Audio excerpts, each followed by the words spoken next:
Hello, this is Jon Miller, the creator of The Rest of Everest. I think I can safely say that this show is, without a doubt, the most in-depth look into the entire experience of what it takes to climb Everest, as well as some other peaks throughout the Himalayas. But all of the events in this series are shown in chronological order, so if you're new to the show, please go all the way back to episode 000 and watch everything in order. That's truly the best way to enjoy it. Thanks.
This is the Rest of Everest video podcast, an almost unabridged expedition experience. Episode 137, The Agony of DeFeet.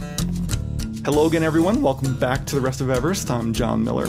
Now, last week's episode, I have to admit, I recorded about 4 months ago. I actually recorded, maybe it was 5 months ago, before we went on the Everest Trek 2010. And so this week, I'm really excited because this is the first official episode that I'm recording after returning to the podcast airways. And I'm really excited to have a large group from the 2009 trek with me. And it's going to be really great to catch up because there's still so much amazing footage left to be shown.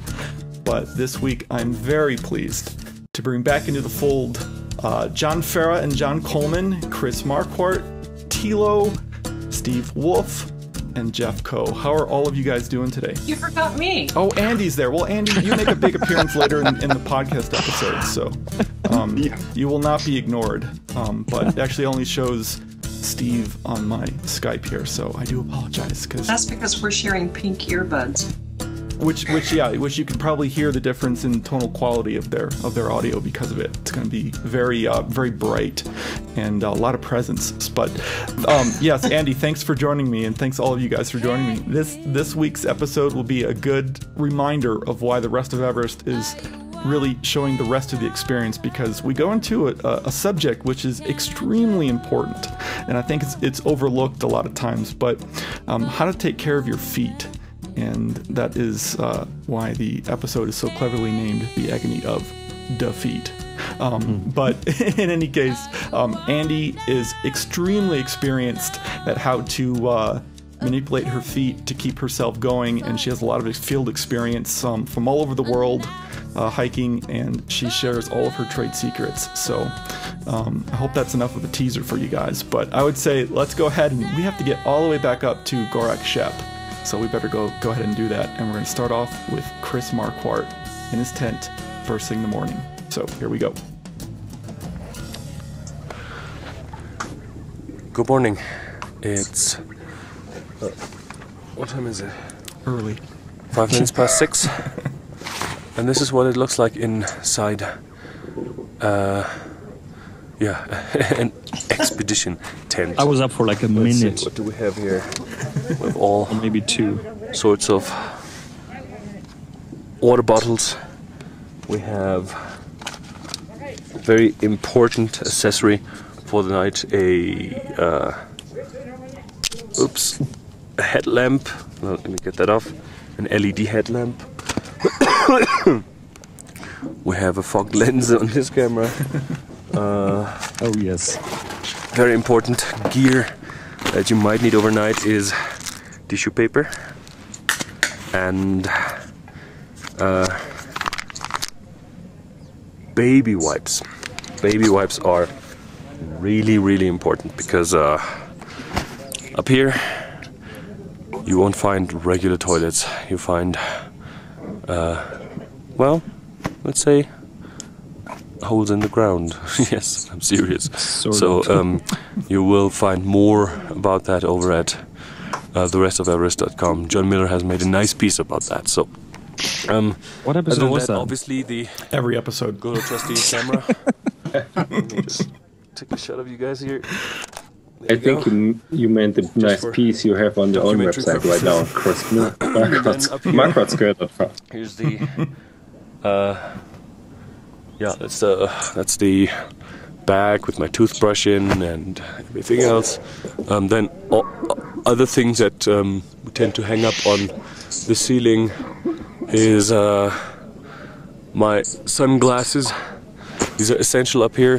When I say up here, I mean up at Gorkshap, which is 5,180 meters. And yesterday we were up to Mount Kalapatar at about, well, actually not at about, it's apparently 5,550 meters or 5,555 meters high. There are different sources for that information.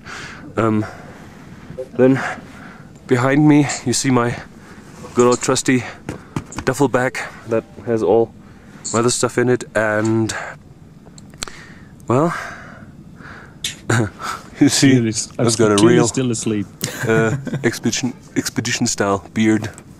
Everyone in the group, everyone apart from John Miller looks like that. Every John male Miller and has a Andy. cool Like that? beard, Okay, I'm but sorry for that. don't tell anyone.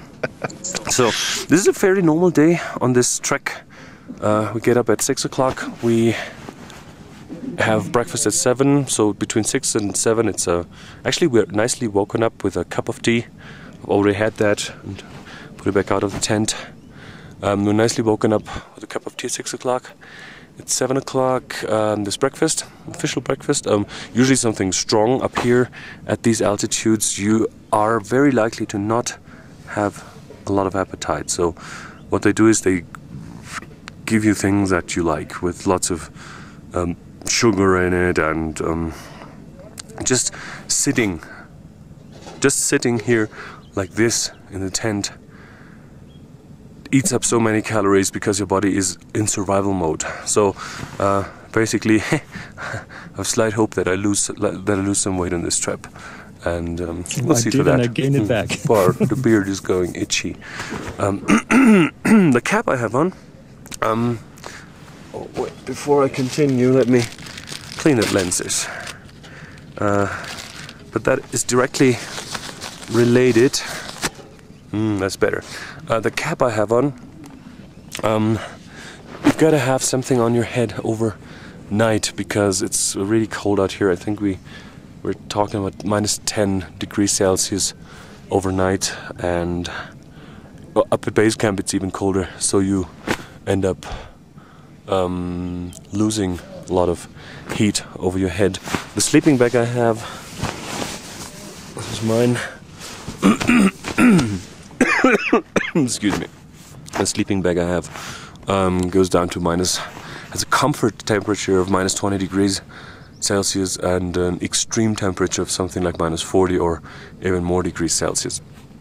I think minus 40 Celsius and minus 40 Fahrenheit are equivalent. So yeah, we're talking about some serious gear here, and I'm really glad I brought this. Really, really glad. So next thing for me to do is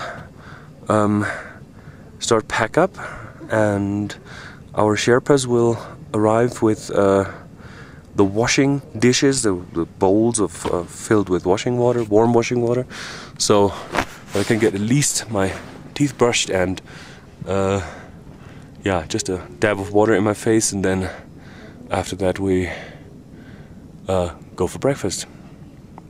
All right, talk to you later. Yeah, sorry to all females in the group for asserting you growing a beard. That was not intention. Yes, and for the record, I still can't grow a beard. It's true. Try some Rogaine. Sun rising. That was so beautiful, but of course, Jon and I didn't wake up this morning. We apparently staged a bit of a revolt to the morning wake-up call. Peasants are revolting. But Chris, I think you filmed this because I did, yeah. I wasn't awake for it. I was actually feeling pretty good at that morning, even though it was the highest night for me. That's because you survived Kalapatar. I guess so, yeah. And it was back down from then on, you know.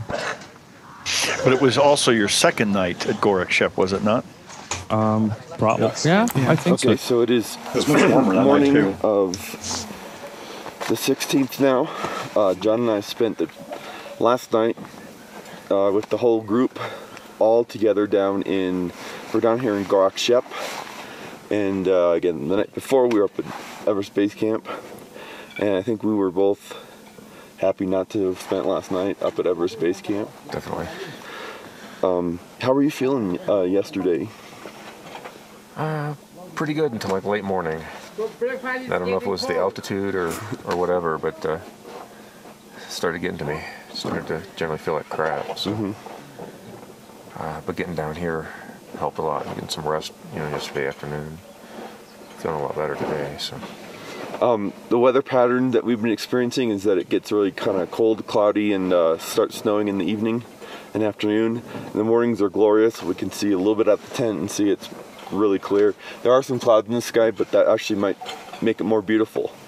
There's some clouds hanging in the mountains I'll show you in a second, but I think that was that Pemba who just came out and said breakfast is getting cold. Yes. So we got to book it to breakfast since we are almost 15 minutes late. So this is what it looks like this morning. So now we're going down. Tonight we're going to do 2 days of up and 1 day down. Tonight we're going to be spending in Dingboche. So this is what it looks like this morning in Gorak Shep. I don't think that came out clearly. So what took us 2 days to hike up, we will be descending in 1 day. You really go fast. And we had a little bit of an accelerated schedule going down too because of our extended stay in Dingboche. So I think we got even less rest than usual. Yeah, we got snowed in on the way up. And that's the thing these guys did every day. Looking out the tents. Oh, Tendi and his pink hat. Yep, and his pink hat. I love that pink hat. That says New York Princess on it. Oh, does it? It does, yeah. I think I have Princess a photo Tendi. of them. Wonderful. Looks a bit like a Smurf with a hat. He was a super nice guy. I was really sad that he wasn't with us on a 2010 expedition. Yeah, that's too bad. But what's fun watching this? I think for Chris Tilo and I is that Pemba here was with us this year in 2010, and it was great having him. And Pasong, who's we'll see him again here and there, but he ended up being our cook for the 2010 expedition. Yeah. Did you have curried cauliflower? Oh, quite a bit. On Pemba now has the titles after the 2010 expedition. He's got the title of tent doctor.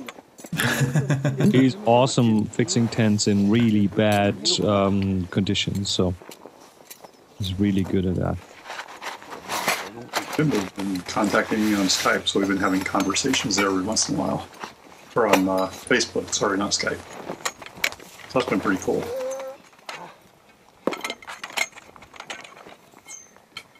Pemba just spent, I think, 2 months in France, actually. Yes. Yep. Yeah, he was invited by someone to France, by one of the clients. And I think Chris, I think you and I paid for his visa. I think we did, yeah. We kept feeding him $100 bills. there's Pasong holding the bag there, I think. Yeah. And I didn't know at that time that he already was a cook, but he joined that expedition because there was another cook there, so he joined the expedition as a general helper. Mm-hmm. He already was a cook, basically. Already had the whatever the skills and everything at that time. We just didn't know about it.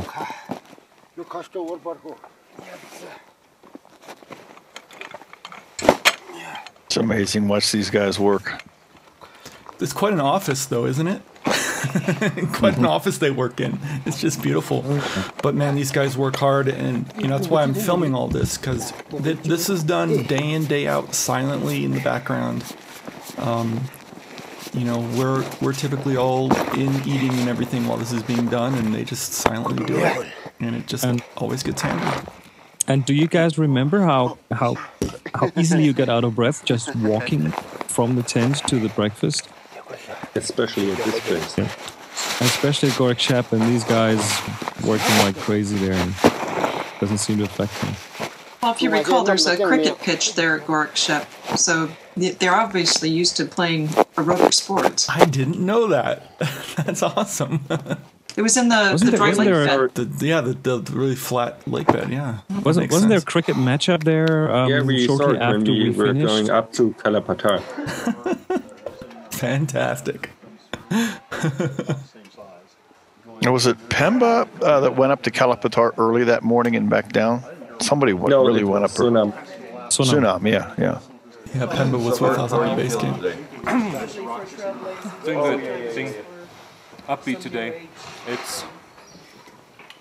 I know what it is. Probably the prospect of getting into thicker air, getting more to breathe. I've actually had a pretty good breakfast. More appetite than usual. Had a pretty good night's sleep. Only got to go twice during the night. And yeah, You did take a pee? I took a pee twice, yeah. And yeah, that was just essential it information. was leaving me alone, even though I'm still on Diamox. So I was pretty surprised about that, because usually it means you go at least 3, 4, or 5 times. So I ended up waking up pretty relaxed and pretty refreshed. So we'll see where. You can see how cold it is. How My this is breath going is to develop You during see the day. Tilo's breath too, yeah. It's okay. Yeah, and that's inside. Yeah. And it was a night where even hot water was ice the next morning. Yeah. I slept okay until 2 in the morning, and then I had never enough oxygen to breathe, and I coughed the whole night, and I feel pretty.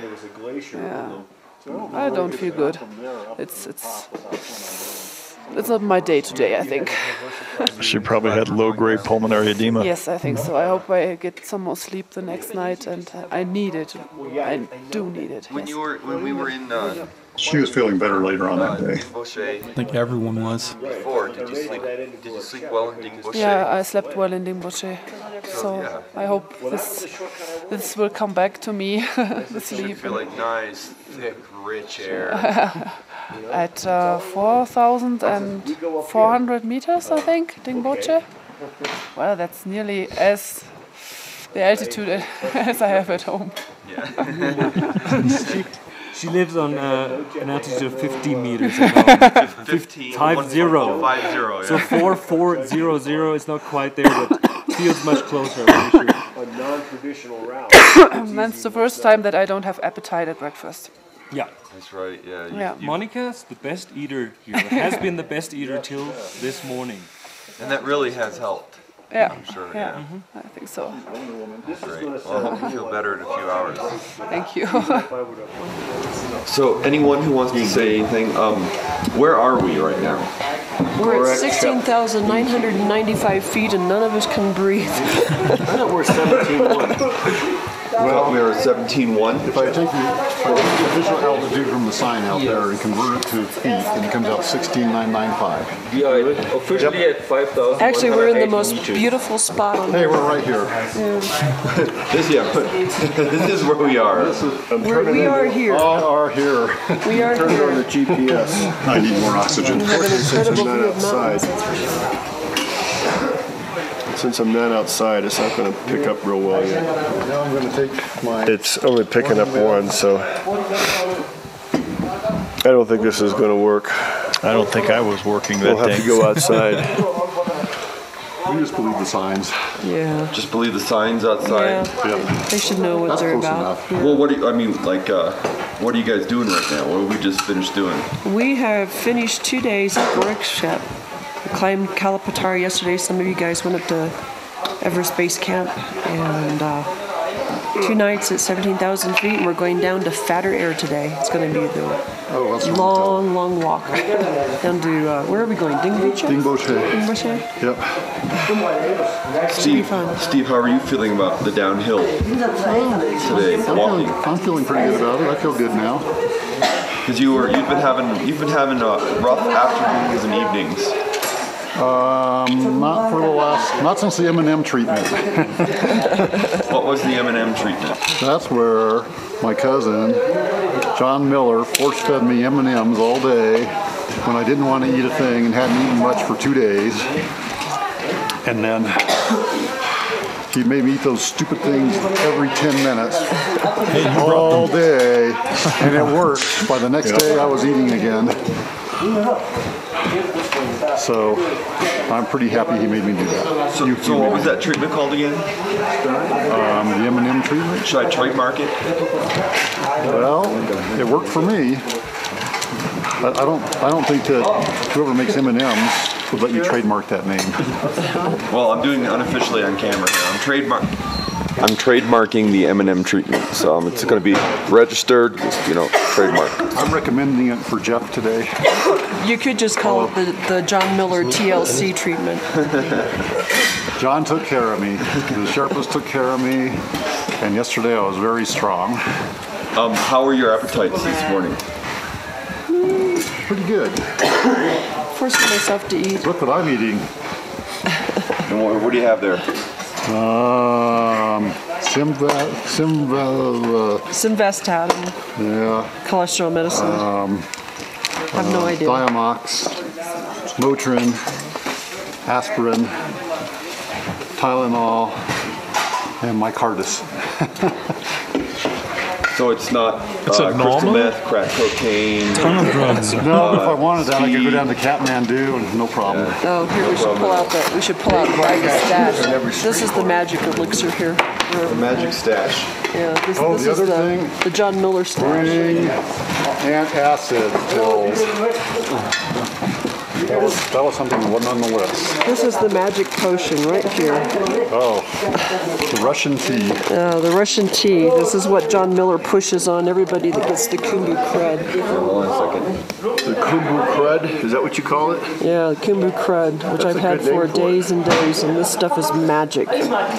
So what do you do with it, Andy? Well, you put a pinchful of it into about a ½ inch of water, and then you essentially huff it for half an hour, and it clears all that stuff up. It brings your lungs up. That's what it does. Hot water. You let the steam go into the bronchial tubes, and it has eucalyptus leaf and some type of mint leaf in there. I can't remember the eucalyptus and like menthol. Menthol, but I think that's a mint. I think it's a mint. Yeah. But it works. It smells good and it works. So what's it best used for? For clearing up congestion. For upper airway or for the bronchial? For lungs. Yeah. So it wouldn't work so well for like congested nose. No, it's for clearing up this crud. It's for your mouth, like your throat. Your throat. Your throat into your bronchial. I'll tell you what, it works magic. But it does kind of look like. It looks like pot. Yeah, it looks like pot. When John in the baggie. When John pulled out this stuff, I thought I had a pusher here. I said, "Give me the stuff, man."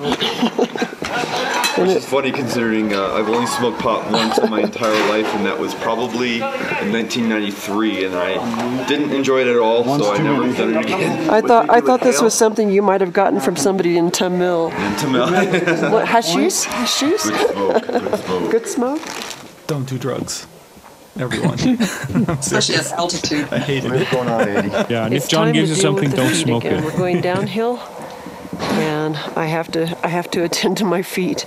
I have the feet from hell, and so for this entire trek, I have been taping and padding, And now it's time to see what edema has done to my toes and to do some repairing before we head downhill.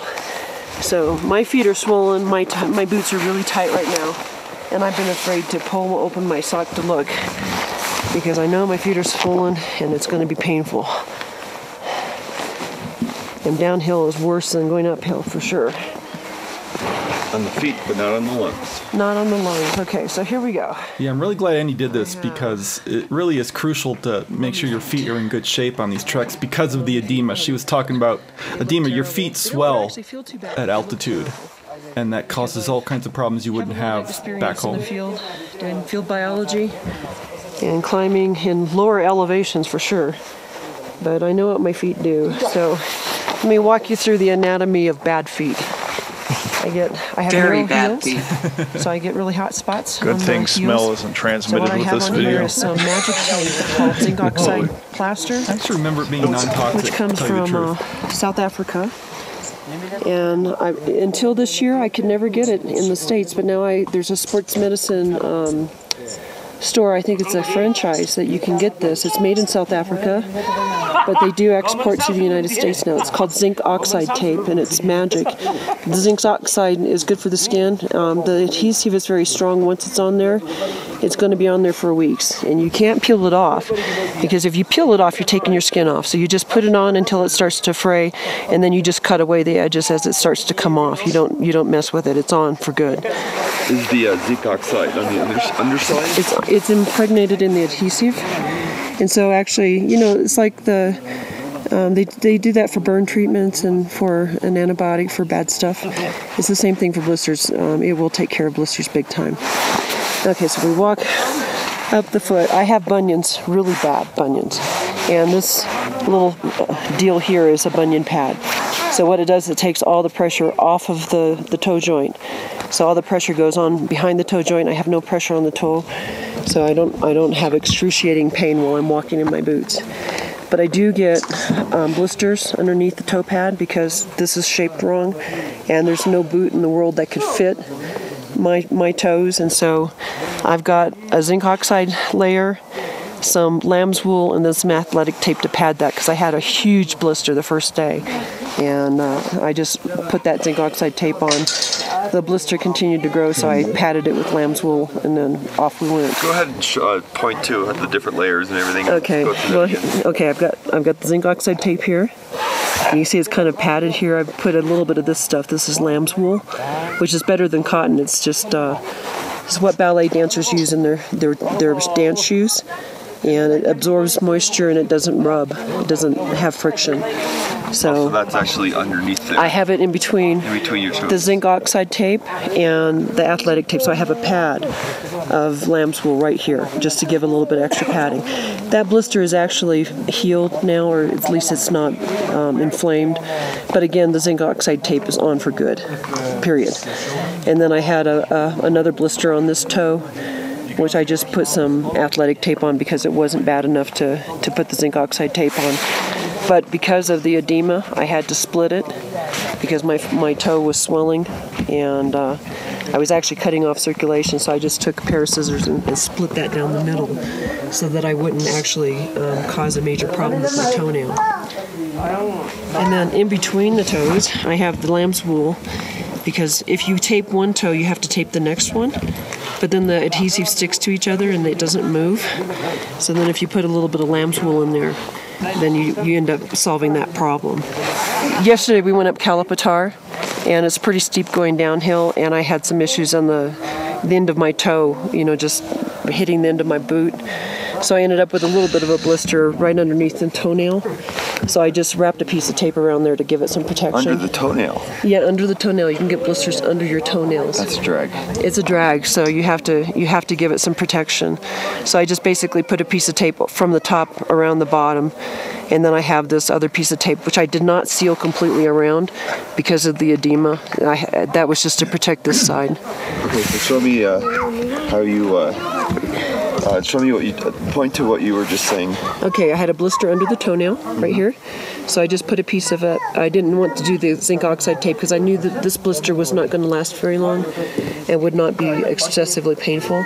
So I just put a piece of athletic tape around the top over the toenail to protect the end so that it wouldn't be rubbing. So it's just wrapped from top to bottom.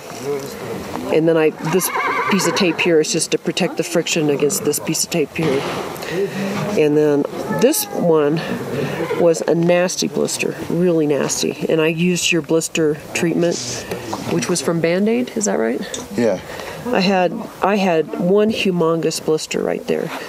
And that one would have been a trip ender if we hadn't taken care of it. So this looks terrible, but it doesn't feel bad at all. This blister treatment. That's the membrane. That's not the blister. Yeah, that's the membrane. So that just was wrapped around the blister, and that was a magic pill. Because that blister was a trip ender if we hadn't dealt with that. Look at the top. That's actually more. Those are trekker feet.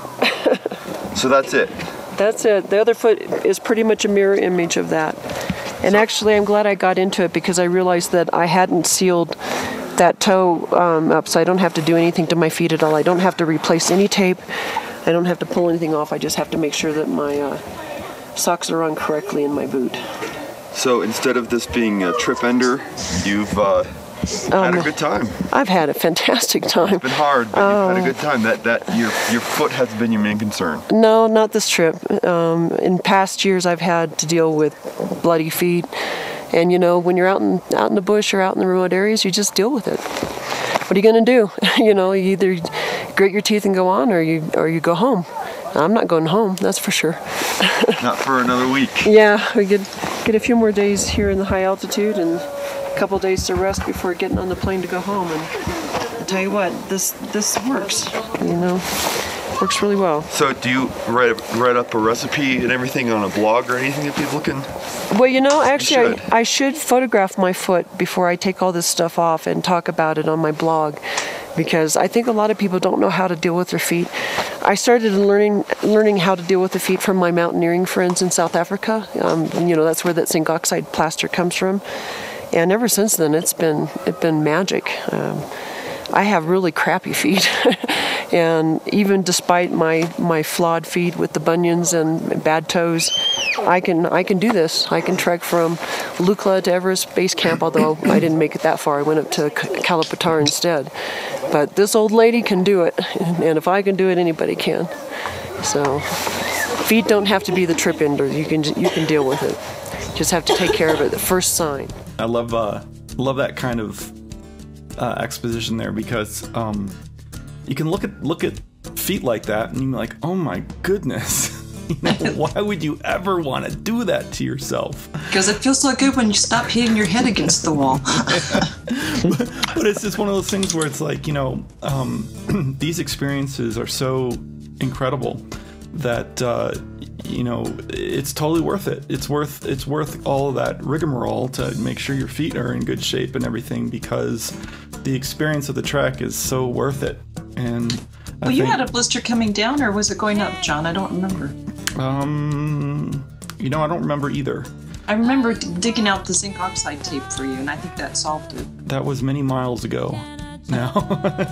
And a whole other trek between filming that and watching it. So I'm not sure, but I just find that, you know, as long as you've got a good system, you know, it's totally worth it. It's totally worth it. And I think, you know, everyone, you know, we go on and on about how everyone went through their various discomforts and everything on this trek, but you know, maybe we kind of gloss over it on these sort of utilitarian episodes here and there like this one, but the sort of magic of being there is so worth all the different things you have to do to keep yourself, you know, moving forward.